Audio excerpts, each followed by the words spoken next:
Gosh, it's too much. Sit. Relax. We have a big show today, and I'm very excited about it, as I always am. But everyone sit down. Welcome to Make Your Day Richer. It's the 226th episode of Make Your Day Richer. We're coming up on a year in just a couple weeks. I cannot believe it, and I thank you all for tuning in every day. We've done 225 episodes, that means. Let's see how many views we've had in 225 episodes.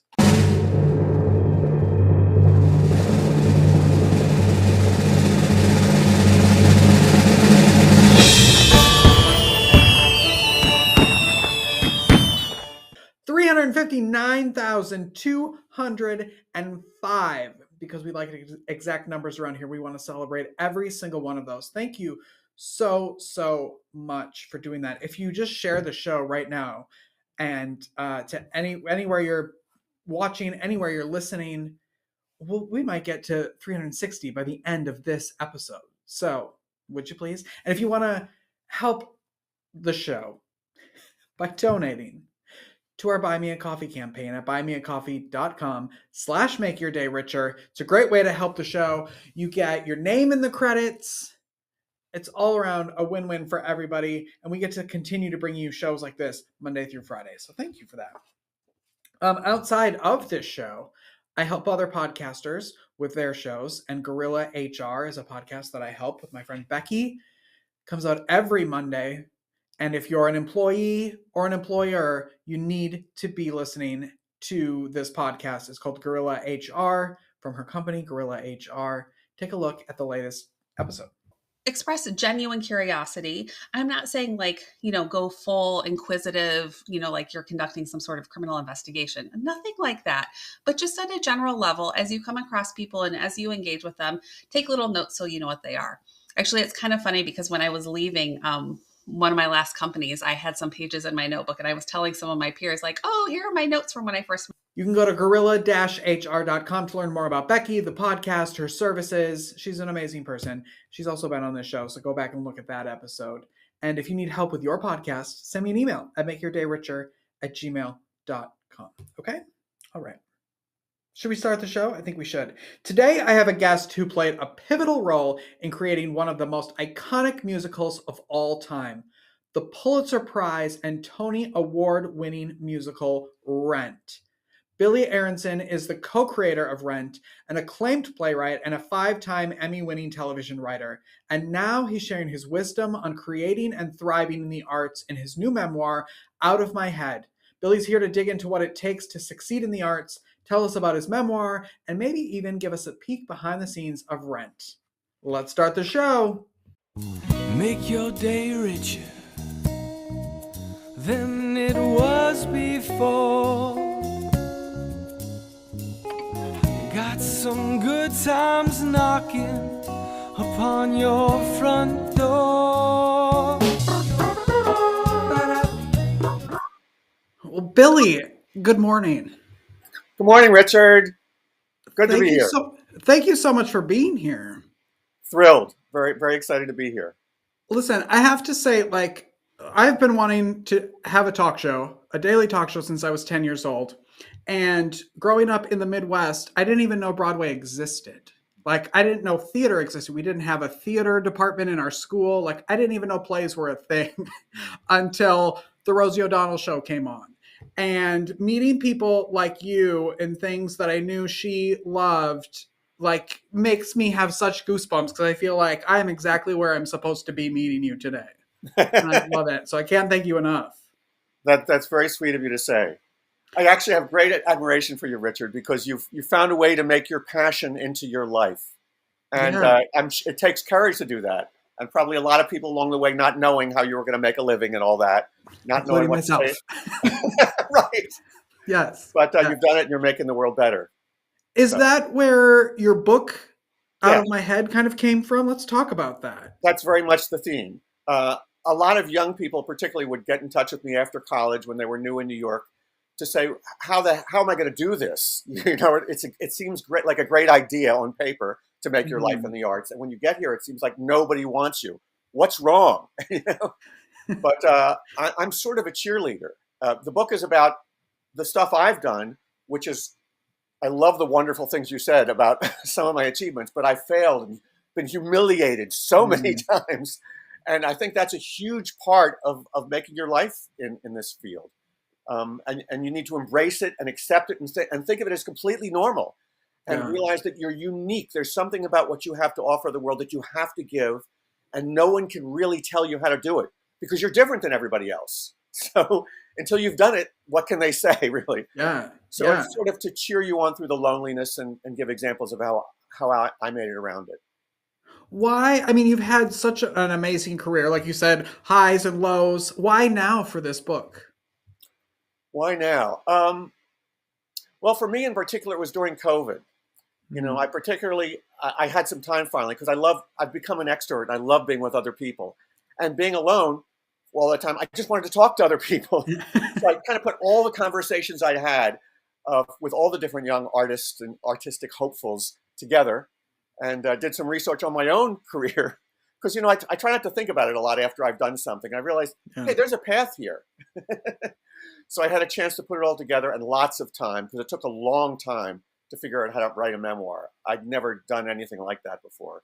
And again, I had to fail a lot. I had to struggle with the difference between autobiography and memoir. You know, memoir tells a story.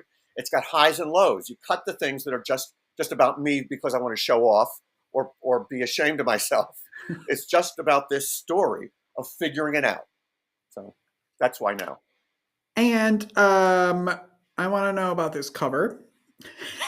Why that pose? Let's talk about that for a little bit. First of all, I also love to know, I want to deep dive into this cover because I love to find out why people name the books what they name books, and if they had another title in their head or not, and then why the pose?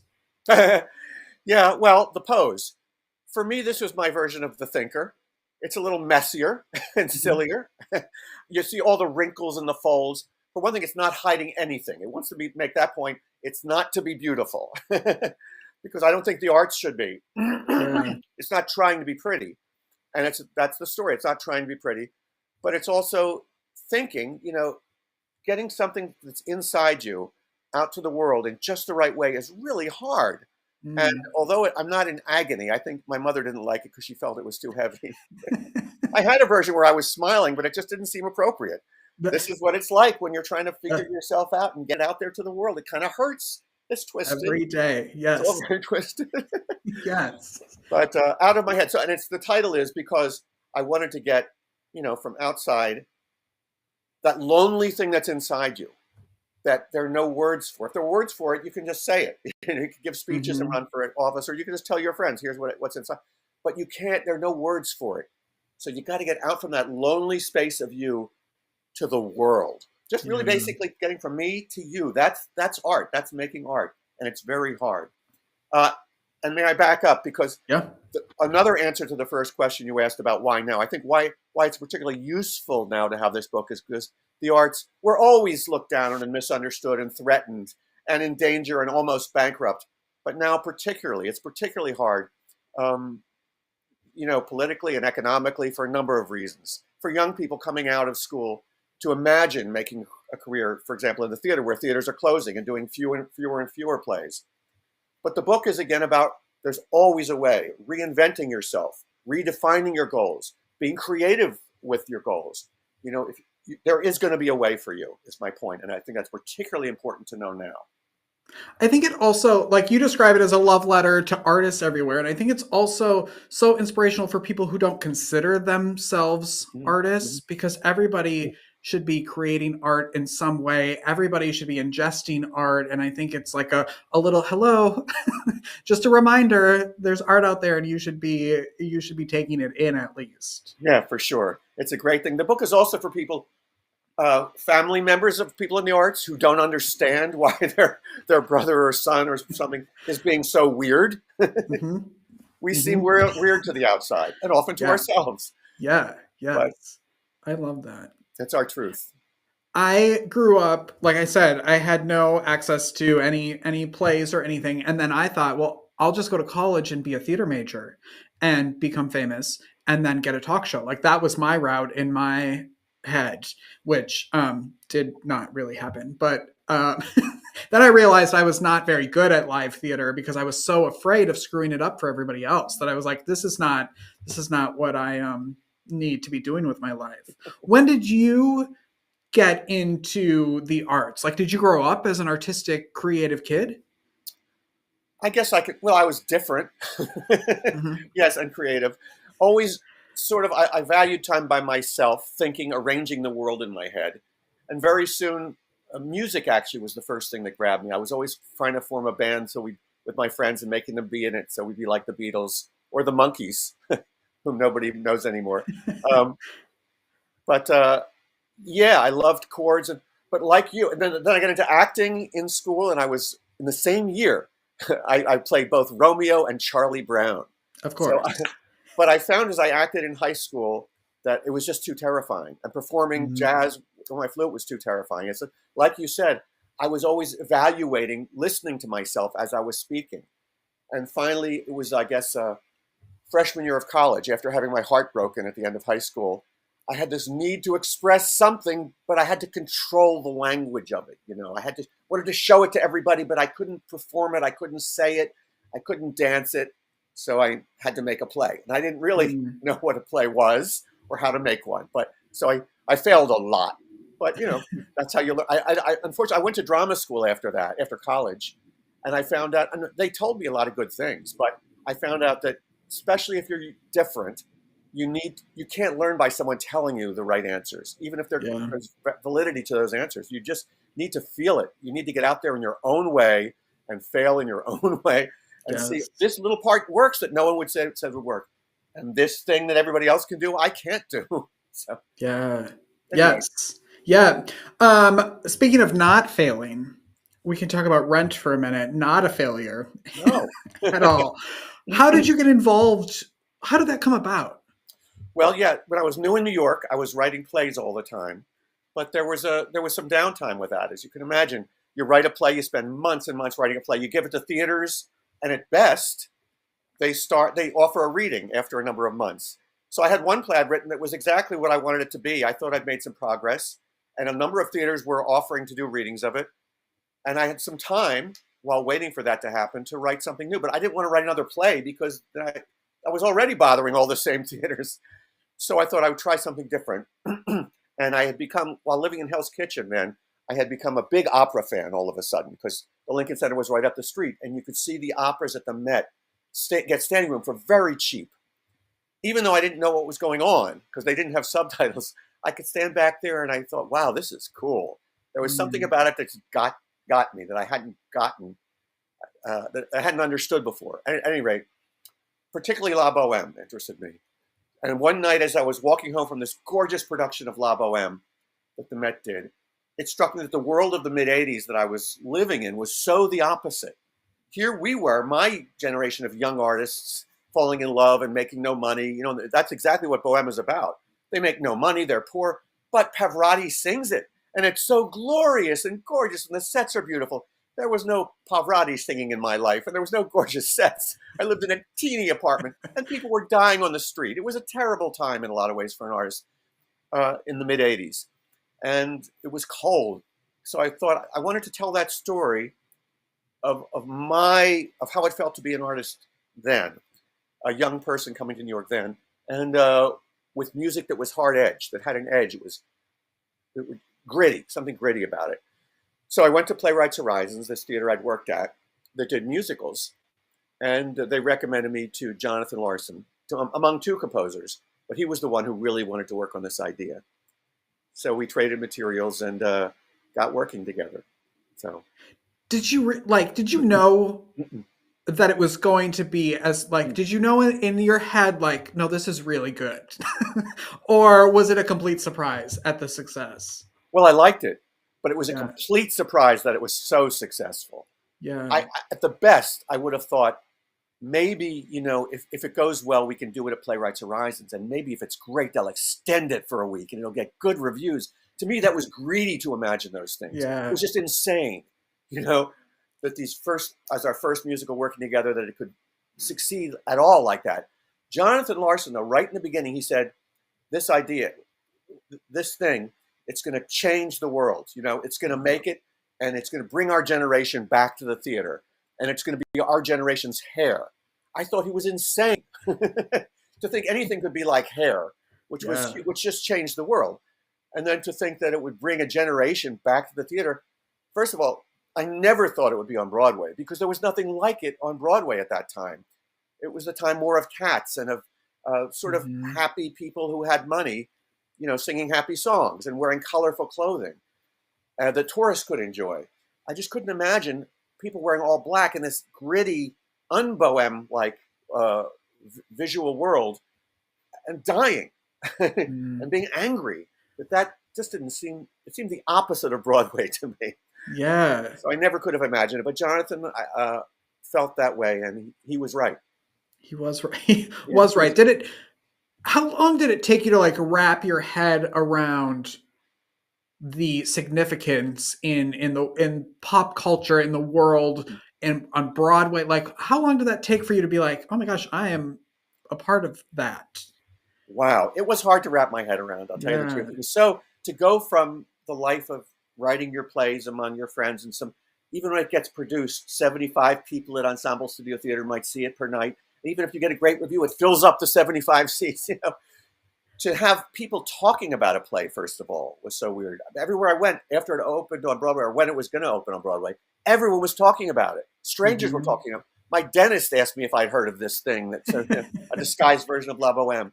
My friends would say, hey, do you want to see this thing? It's like, yeah. Everyone was talking about it. And then, not long after it opened, I mean, people on the subway, there would be clothing ads where everyone was dressed like young people in Rent, all wearing all black with the tears in the clothing. And then people would mention it on TV. And when Girls, they would talk about it. In The Office, they sing the songs from it. People who weren't born when it premiered talk about it. Yeah. It continues to shock me. And to tell you the truth, I can't wrap my head around it. You probably have to sort of block yourself from that because otherwise it might be too much, right? It's like staring at the sun. Yeah. Yes. I had a lot of sorry. No, go. I had a lot of friends after it opened, friends in the arts, producers and composers who were really depressed about the success of Rent because it's like nobody can notice anything else anymore. I mean, it's exciting that they're noticing a musical, but the press will never go wild for a musical in our lifetime again like that, we thought. At any rate, it wasn't going to happen soon. So it was hard for a lot of people to take. Yeah, when you raise the bar like that for what it could be. Yeah. How do you move on from that then? Like when you're working on things after that, when you know that is that is staring at the sun, that is lightning in a bottle. Like, how do you keep your ego in check for something that maybe isn't as popular? Right. Well, nothing that I do will be as popular, certainly not in the same way. Although writing for children's TV, millions of people see the show every day. But in the way that Rent was talked about and it affected styles, the thing is, that hasn't been hard for me to go on for that for a number of reasons. I guess because I don't look at it and think, oh, that was my best work. And I've always been driven by doing what I have to do. So that's sort of an independent path. And also because I never wanted to be famous. I do have an ego, but I've never wanted people to stop me in the restaurant and say, can I get my picture taken with you? Or like, I guess it would be fun. Once in a while, at least. Something I need, or if I didn't need it, I'd think, oh, everything else is going to fail after that compared to that. But anyway. So I think that also says a lot about who you are as a person, right? That like you're not walking around with big sunglasses and waiting for your autographs to come. Yeah. Yes. I mean, but that show did launch the careers of some huge people. Can you talk about bringing on people like Idina Menzel and Taye Diggs and like what that was like to be? Did you remember like what they were like and what that was like to be around them at that time? Unfortunately, I can't tell you any of that stuff because Jonathan would pass me scripts and tapes and we would consult after we'd agreed to separate. But I never was involved in the production. I got to watch them film the movie, but it was one scene from the song Santa Fe, actually, which has my lyrics. But they were just standing around in the kitchen all day, the actors. Movies are so slow. So I enjoyed meeting them and everything. And I enjoyed, I got nice tickets to see it up close sometimes. But yeah, it launched a ton of careers. Michael Yeah. Greif went on to do so much great work, the director, and but that isn't my story. Okay. Well, then we'll talk about your story, which is also children's TV shows. I mean, people don't even probably, because you're not on them, realize the impact that you've had on children's television. Like, how did you get into that? And what do you, I'm also curious, like, what parts of each of those things do you love? Or is there television that you gravitate to or theater? Like, what's your artistic love? Hmm. Well, first talk about children's television, um, and the funny thing is, my artistic love is noticing things about the world that are cool, pointing out that's cool. So I was surprised when I started writing for money, which was what brought me to TV. When I was getting married to my lovely fiance Lisa Vogel, who came down from Boston to be with me in Brooklyn, I thought I better make some money because we want to have kids. You know, I don't want to work late at night. I was working really late at night in the law firm, which paid okay, but it wasn't a life that I could share with her. So I started doing everything I could for money, and I found that writing for TV, you get paid more quickly. You can make money more. You can buy speakers by writing a single script. You know, so I watched everything on TV, and I found that, and anytime I found something that I thought was cool, I would get in touch with the producers and tell them how much I loved what they were doing. Sometimes they would offer me work, and sometimes it would be okay. I found what went the best was when I really liked the stuff, if it was odd and funny. And I was surprised by how well I fit with children's TV. But when you think about it, it really is goofy with language, and there's sort of an optimistic. I'm ultimately an optimistic guy, even though in my grown-up plays I look at poverty and disease and things like that. I always find something beautiful in it. At any rate, that was a good fit, and as I did more and more of it, we eventually got to do after Beavis and Butthead I got to write for, which was a pleasure, and Courage the Cowardly Dog, and The Wonder Pets, and The Backyardigans and all. But the show that I think went the best for me was when I got to create my own show called Peg Plus Cat on PBS Kids. Working with PBS was such a joy. Yeah. And with my partner, Jennifer Oxley, who's a great artist and animator. And we got to make 130 stories that we wanted to tell, that we loved. And it was just like making a play for me. You know, you can't explicitly be about sex, but it's noticing friendship and love and math, which is cool. Just what's unique and exciting about the world, and sharing it, putting it in story, and with music. We had music all over the place. So, and it was stylized, you know, yeah, like physical theater, which I often, when you ask what I like stylized theater, odd comedy. Everything should be musical, even plays where they're not talking. You want to feel it. You want to feel the rhythm of your emotions moving. 100%. Yes. Yes. What do you love most about your life right now? Wow. Well, I'm working on a new musical, to tell you the truth, and that's exciting. With a composer, the great thing about collaborating, which can be horrifying and a nightmare, and it is very hard. We didn't really talk about how Jonathan and I worked together, but we either loved each other, what each other had done, or had nothing to say. We just, that's not me. You know, we didn't know how to communicate. So that's the hard part of collaborating. But I'm in a collaboration now where I chose this composer who I didn't even know, because I liked her work. I found it online. Ji-Hye Lee, a jazz artist who writes for a big band. And we took a risk. So we loved each other's work, but we had to learn to talk to each other. And we've done that, and it's going great. So that is a joy. Oh, good. Happy collaboration is a great joy. And also, Yes. I love meeting people like you as I promote the book. This has been fantastic. Before I told you 15 minutes, and here we are. But before we go, I was wondering if you would play a little quick game with me. That if you win, everybody in our non-existent studio audience wins a copy of your book out of my head. Yes. Would you do that with me? Yes, I will. Okay. So in this mug are, I guess, categories of things you can rent. And I'm going to describe them for you. And I'm going to put 45 seconds on the clock that I should have had ready, but I don't. So we'll start that now. Timer, 45 seconds.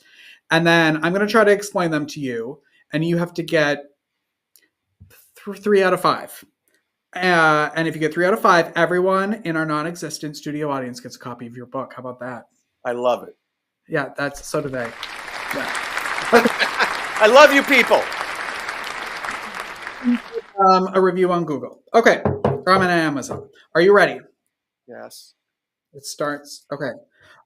These are things that the outfits that you wear in a play. Can you rent them? Okay. Yes, you can rent them. What are they called? Rentals. No. The outfits. What's another word for outfit that you wear? Like a Halloween when you go out. Costumes. Yes, thank you. Oh. When you go travel, you need to drive around in something. So you go to Avis and rent Rent a car. Yes. How we gonna pay? Okay. Go on. If you don't have a hammer, a screwdriver, what are those? Tools. Yes. Okay. We have 5 We have seconds. tools. Last one. A couch, a chair. Furniture. Yes, that's it. Everybody, you won. Yeah, baby. Everybody in the audience gets a copy of Out of My Head. And they're I clapping hope you their enjoy hands. it. I won't tell you how it ends. No, please don't. Please don't. What's the best way that people can connect with you and follow you? Well, I have a website, billyaronson.com. That's a good way. I'm on Instagram. I don't tweet. I haven't tweeted yet. But yeah, please find me if you have questions about any of my work. It's all out there. And Okay, I like, as I say, I like meeting with people who need inspiration in the arts. So maybe we could get together sometime, or at least communicate on the internet. Yes. And come back anytime, please. You've been a joy. This is fun. I love your show. Well, anytime you're bored, just click that link and I'll probably be sitting here. Okay. Thanks, Ricky. Right. Yeah, thank you. The book is called Out of My Head. It's available now. We're going to take a break and we'll be right back after this. Thank you, sir. Thank you.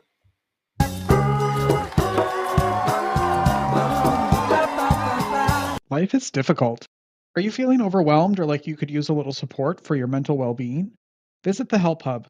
It's the most comprehensive and inclusive free online destination for mental health resources, helpful tools, crisis hotlines, and supportive content. Just go to thehelphub.co to find the resources you need when you need them most.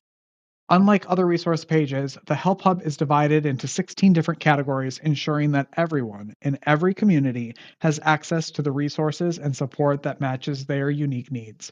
Find the help you're looking for at thehelphub.co.